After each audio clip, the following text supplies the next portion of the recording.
in this, you just like fully invested in this story that you're not even thinking of Leo as the actor or fully by this character that he's doing. You don't even think about it the whole time. Yeah. These are the things that led to your trauma. Like your wife burns your apartment place down and you ignore it by drinking, but her mental instability eventually leads to her killing their children. She drowns them. It's like the penal code. He's Right, like, well, right. penal code, blah, blah, blah, blah, blah. He's Right. he's like unfazed, like this again. Like in here, he's like, you know, repeat the same lines over and over again.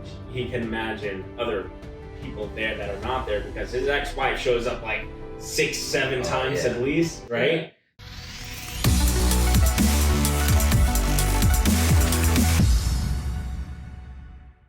Welcome to the movie club.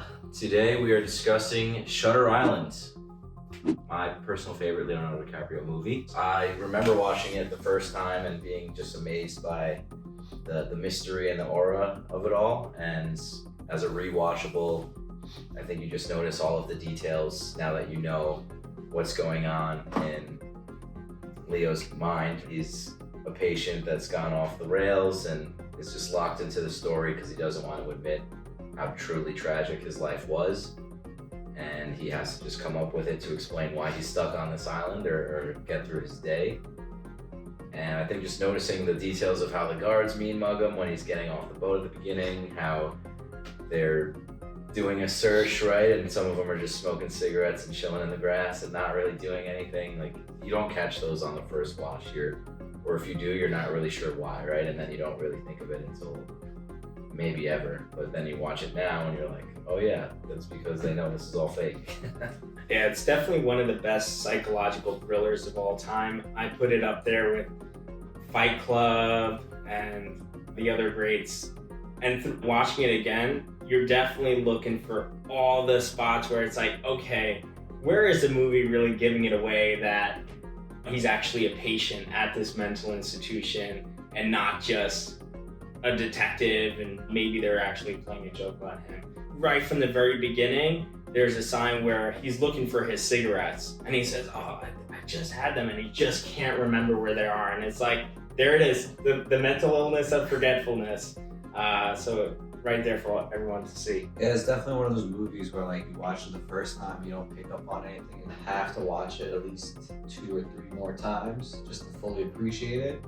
So I remember when I first saw it in theaters, I was like, this is a great movie. But then it's like, alright, it's a movie, then you watch it again, you're like, oh, I didn't see that Right. part. What you guys said, picking up those little things from the beginning.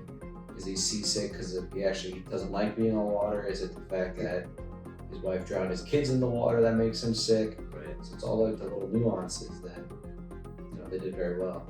Yeah, I agree. A lot of the little things, I mean, how his partner can't get his gun out of his holster when they ask for their weapons, so he's got to just take the whole thing out. He doesn't unbuckle it, just like, and he can't even do that, right? He can't get it off his hip. Yeah, he's like really struggling, and even Leo's character is looking at him like, what are you doing, guy? Right. Just give him the gun, right? Well, I think Like, Leo's character, Teddy, by the way, Detective Teddy Daniels, makes eye contact with the guard, like, why doesn't he know how to do it like us? Yeah. You know, like it didn't make sense to them. Yeah, that was funny. One of the nurses acting as the escaped patient, Rachel, and then you notice her later on walking around. See, that's the Maybe funny you thing. didn't. I didn't notice. I was totally struck by that, and I just watched it 2 times over just this week, just for this, and I didn't get that part, that was a nurse playing that role. I thought they were like really introducing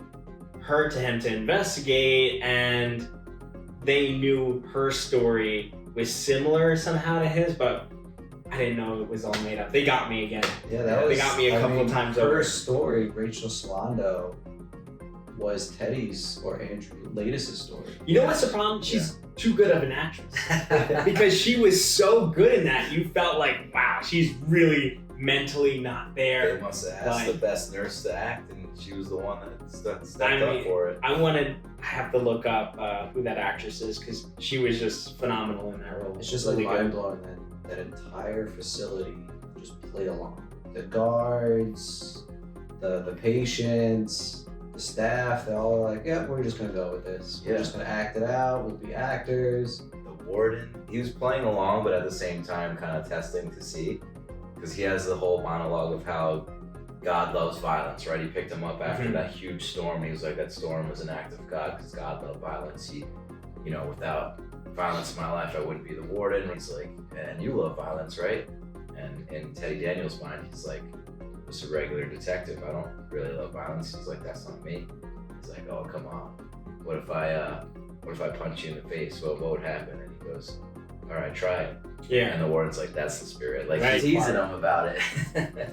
Try it and see what happens. And I was just like, yeah, the first watch, you're not aware of the back and forth kind of like why it could escalate a little further. You're just like, oh, I guess he's just being a dick to the detective that he doesn't want on his island. But that's not really the case. And another thing is just how incredible Leonardo DiCaprio is in this movie. As you said earlier, this is your favorite Leo movie, but usually with these huge stars, it's hard to see them outside of the role you really know them in. But in this, you just like fully invested in this story that you're not even thinking of Leo as the actor or as Pascal. It's like you totally buy this character that he's doing, and you don't even think about it the whole time. Just think of it as the detective. That's because it's Right. about Leo. It's like his role. Like, he's gonna have like his freak out moment where he goes all Leo face, but then you never assume he's gonna be the patient. And that's the beauty of this movie. I know he didn't get the award for it. He waited until Revenant came out, but I always thought this was just because of how, like, there's movies where you can kind of guess, right? Or there's giveaway, or there's, maybe too much foreshadowing where before it gets to the end, you can kind of figure it out. But the movies that really wait until the end to kind of just pull the curtain and show you, and you're like, oh, like, that's what's going on? Like the Rule of Four, it was an anagram. Like he just made this whole thing up and they went along with it. And Ben Kingsley just does this amazing, basically a play, right? To so get good. Everybody involved and try to get them to snap out of it. It's like Knives Out before Knives Out. Yeah, like the end, right? Like just movies that have those crazy plot twists at the end, like a movie like The Usual Suspects or something like that, where like on a first watch you're like, holy cow, that was amazing. And then you watch it again and you can kind of see the little details a little more and how they got there. So yeah, definitely my favorite. I know that Departed is up there for me as well as far as Leo movies go, but my favorite's The Aviator. Yeah. All time. That's the greatest. And right behind that is Catch Me If You Can. And where he really deserved to win the Oscar the first time was What's Eating Gilbert Grape. Because for him Leo. to Super right away, right Yeah. off the bat, he deserved the Oscar because he was so good in that movie. Wall Street. Wolf of Wall Yeah, Street Wolf was of Wall excellent Street's as good. well. Yeah. But yeah, I mean, we can just go down the IMDb of his. He should have won for everything. Yeah, there's some actors that they don't miss on the movies they pick. The problem is if he wins all the Oscars every time, then he'll be too expensive to hire for any movie going forward. He'll only be able to hire I himself. liked how Scorsese shot it. Like every now and then you see like you think it would be like a glitch, like going to drink the water but there's no glass, or he's like climbing the cliffs and all of a sudden like it like skips, like there's like a weird skip, so you think it's like something that was edited weirdly, but it was all done on purpose. Just showing his mind starting to fracture. Yeah, for me that was my nitpick. I know he's a war veteran, but the ability to climb up and down that mountain so easily, where there's water crashing on the bottom, it looks like there's a lot of jagged rocks there. He was free solo before free solo. In the beginning, when they like get to the island and they show like this is Ward A, Ward B, that's Ward C, it's in Civil War 4, and they show like the lighthouse, and it's like on like it looks like it's at the top of a hill, but when he goes to it, it's like he has to swim. Where is it? Is it like down below that you have to get to? Because like the beginning was like up high, and it was like you didn't see any water around it, but like when he goes to it, it's like in the middle of the ocean. That hurricane that it messed with the tide flow or something. And the placement of the lighthouse. Yeah, I don't even think I caught that, so I would have to watch it again just to notice the placement of the lighthouse in the beginning. See, even after 20 showings, Yeah, there's still always gotta something. watch the movie. You still gotta watch it again. There's an Easter egg every time you watch it. You're gonna find something new. The thing that kind of annoyed me, if anything, was it was never revealed to us whether the woman in the cave was his imagination or he really met her. I figured that was his imagination. Because even at the end, Ben Kingsley like is going down his list, and he's just like, you're super high level of intelligence, and your mind is like one of the most creative minds that I've ever met, right? So he's basically saying like, you can imagine anything if you really want to, and you're in such a terrible place because of this tragedy that you had in your life that you'll feel like it's real no matter what. It could be the most ridiculous thing.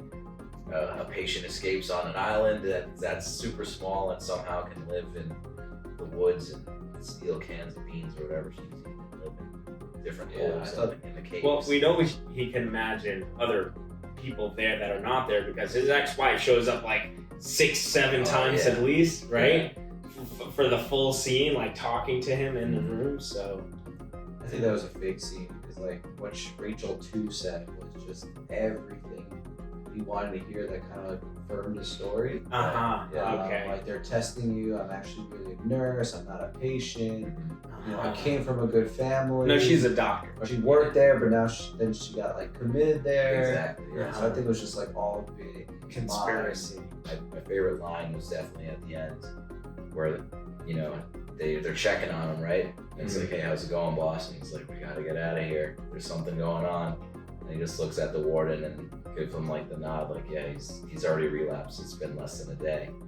And then he gets up and he's like, yeah, something about this place just makes me wonder, right? Like, which would be worse, to live as a monster or die as a good man? Yeah, he's like, oh, I think he's throwing. I think he's just like doing this on purpose, right? Like, I mean, my favorite scene. He loves Rachel Solando's acting scene. Oh my God, she's so good. I mean, she's incredible. See, that's the part that makes it feel like, wait a second, she was a nurse the whole time, because she's such a good actress that like you completely believe while you're watching it, like this is a mentally ill patient, and she's like really out of it, and you see it in her eyes. I mean, she does that good. No nurse is that good of an actor unless she maybe had the acting experience in the past, maybe backstory. If they've done that, there. If they've done this 1,000 times, maybe we need a spin-off. Well, he's been there for 2 years, right? Nurse Rachel Solano. So she's been witnessing him do this all the time for 2 years straight, basically. So that's true. They're basically telling her, just pretend to be him and just give it right back to him, everything that you witness on a day-to-day basis. And I'm sure they wrote out the lines for her, right? Because she's saying, everything that he's done in his life. And it just didn't click in the moment. Like, he's witnessing it. He's like, that's not me. That's Andrew Latis. Like, I'm a detective. I don't know what she's going crazy about. Who was your favorite supporting character? I feel like the easy answer is Chuck, but I feel like I liked his boy George Noyce. He was the guy trying to tell him the truth the whole time, right? Like, I thought that was good. So who do you think was the best person interviewed in the cafeteria? Mrs. Kearns. I thought she was a great interview, because he even comments on, like, he thinks that she's pretty normal, and then she admits, like, well, yeah, but her husband beat me and cheated on me throughout our marriage, so I got an accident, I chopped him up. Like, I was like, she could just go to jail and do her time and get out. Like, if your husband's beating on you and cheating on you all the time, you gotta hit a breaking point, right? So like, I kind of felt a little bad for Mrs. Kearns. It kind of shows that she was like trying to hold, I guess, her character because they told her to do that, but then when they walk away, she writes "run" on the book because she's trying to go patient to patient to tell them to get out of here, like do what you can to get off the island. But yeah, I liked her side character a lot, and I thought that the combination of her and Noyce just trying to break through that wall and be like, you're Andrew Latis, like, please listen to me, and like, just accept the truth and either accept your patient and escape, which was what she was hoping he would do with the run. I liked the deputy commander, if that's what he was called. Teddy was like, well, I'm a deputy marshal, I can have it, and like right away, like, he's done this before. Yeah. He just cites like the penal code. He's right, like, well, penal code, blah, blah, blah, blah, blah. He's he's like unfazed, like this again. Like you hear he's like, I gotta repeat the same lines over and over again throughout the movie. Like, feel the attitude is like this again. There was an attitude that rewatching it, a lot of the staff or the guards there are like, why are we doing this? Yeah. Like, oh my God, allowing him to pretend pretend to be a detective. Yeah. How dare he have the ability to question our authority at any point during the Yeah, course. they take it. And there's definitely a lot of animosity in their eyes in some of those scenes. Not just eye rolling and guys that are upset. It's like some of them are tense because they're not sure what he's gonna do. Ben Kingsley's character says he's the most violent person on the whole island, right? So like, you gotta be on your guard. And he said he beat up guards, inmates. When he's interrogating the German, what's his role in the? Oh yeah, He's he doing was, shit. Just another doctor. he's just like another. He's like on the psychiatrist board. He's like the on head board. doctor or something. No, he. But anyways, He was let's. kind of butting heads with Ben Kingsley. He was like, throughout. I think Right. he was like, Oh, the because liaison. he was the guy who was pro lobotomizing, like if they get too far, and Ben Kingsley was like, I just give me more time and I can rehabilitate these people. Mhm. He was old school, we're lobotomizing him, he's too far gone. That was where they butt heads. And when he interrogated him, he really went in, and it was so intense that you felt like something was gonna happen. He could have attacked him at any moment there. And he really did the interrogation well. He started speaking to him in German, breaking it down. And that song was playing. Yeah, they played in the the background. music That on they played on purpose. purpose. The German guy always says, great defense mechanism. Yes, Which like, I love. he was kind That's a of great- commenting on it like in real time. Like, Yeah. he was giving him just like a psychiatrist breakdown, like, oh, that's a defense mechanism. We have to talk about his wife and what got him to the state where he doesn't even want to be Andrew Latis anymore. She is so crazy, and they even say in the movie, like, he basically became a drunk to ignore how crazy she was. He would Mhm. get tied up in work, drink all day every day, and just ignore that she had mental issues and was a nut job, and she burned down their first apartment, and he moves to a house in the sticks and just ignores that, doesn't get her help, doesn't talk about it. His made up story was it to was make the up a maintenance new guy. fact. It was Andrew Latis, the maintenance guy with the scar going down Yes. his face. Yes. Was the Right. made up So- portion. Yes. So they actually did burn down an apartment because I thought She it was burned just down a. an apartment. She Fun- intentionally she burned did. it down. Yes. When did they go over that? So they go over it a few times. They cover it in the the finale, like They the do. the big reveal. Okay. He's like going over like these are the things that led to your trauma. Like your wife Uh-huh. burns your apartment place down, and you ignore it by drinking. You move to a house, and you think you're getting away from it all, but her mental instability eventually leads to her killing their children. She drowns them in the backyard. Because she said there's like creatures in her head. Yes. Oh, He's right, like, I remember He's just that like one. casually Right. ignores it, doesn't try to get any help. She's They, got an they move amoeba. away, and she drowns her 3 children and Yes, so thinks it's okay. And he comes home and He's she's like, basically begging him to kill her at that point. Like she's like, put me out of my misery. Like she's admitting how crazy she is. And finally he shoots her. So yeah, that's why in that scene it was like her burning from the back but still bleeding from the front, because I think that was just like that's why she was all wet. yeah, the Every burning single apartment scene. was like in her past. She Mhm. did that, and yeah, she was wet from drowning the kids, and yeah, it was absolutely nuts. So that was what led to his overall trauma and not wanting to acknowledge that that was part of his life. And it's like he blamed himself. Right. because He was like, she's just crazy. We'll get out of here. Right. Yeah, Right. That's the nightmares too. His daughter's like, why didn't you save me? Because like he knew something was wrong, but he just kept drinking it and ignoring it Mhm. and hoping that it was going to go away. And obviously, it never went away.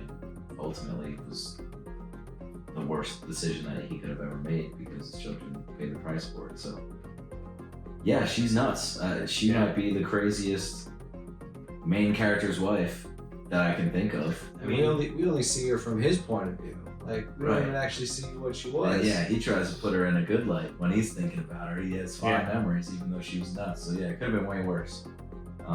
But yeah, definitely put something in the comments, even if it's funny. Put Sofia Vergara being the crazy girlfriend of Four Brothers. Go for it.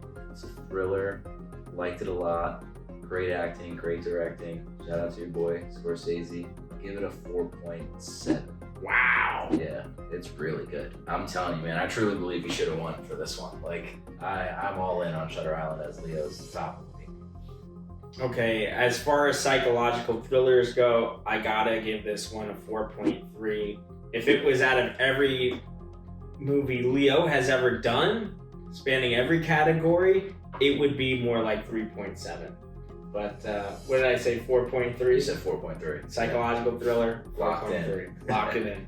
I was gonna give it a 4.5 actually, right in the middle. Nice, Okay. nice. Yeah, maybe I'm a little generous It because had of my bias, it but had that's the okay. suspense, it had the thriller, it had like that like huge twist at the end. It was like one of those movies like you have to watch it a few times. But yeah, let us know in the comments what your favorite scenes were, what your rating would be. Am I too generous? Probably. 4.7 is high now that I'm saying it again out loud, but I'm locked in, so it's cool. Yeah, and smash that subscribe button, smash the like, and yeah, we'll see you next time.